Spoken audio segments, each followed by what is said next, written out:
Michal Martikán sa stal najúspešnejším vodným slalomárom v olympijskej histórii s fantastickou bilanciou 4 štarty, 4 medaily. 12 rokov po triumfe v Atlante a po strieborných pozíciách v Sydney a Aténach vylovil z vôd pekingského kanála Shunyi svoje druhé zlato.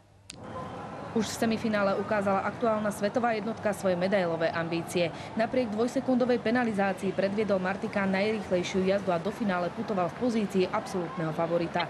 Jeho najväčší konkurent Francúz Tony Estanguet totiž semifinálovú prekážku nezdolal. Vo finále potom Martikán predviedol svoje majstrovstvo. Najprv bravúrne prešiel úvodné protiprúdne bránky a hoci v druhej časti trate dostal dvojsekundovú penalizáciu za ťuknutie, do cieľa dopádloval na prvom mieste. Som šťastný, že sa to opäť vrátilo, tie pocity z Atlanty a po 12 rokoch opäť je to super pocit. Martikán preletel čínskym kanálom Shunyi ako výchor. O triumf ho dvojsekundová penalizácia neobrala a pozor si dala aj rozhodcovská žíry. Tá mu pred 4 rokmi v Aténach zobrala zlato práve po dodatočnej penalizácii. Ťuk je vždy chyba a je to škoda, že som takéto urobil na olympiáde. O 5. olympijské zlato Slovenska v ére samostatnosti sa postaral práve fenomenálny Michal Martikán.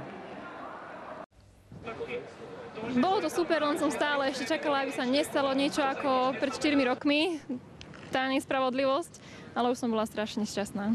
Vy ste prežili tú veľkú radosť aj v Atlante, môžete to porovnávať? Viete čo, vždycky je ten pocit taký asi rovnaký, také vnútorné také chvenie a potom slzy od radosti, také šťastie. Michal sa už teraz môže tešiť aj na domácu odmenu.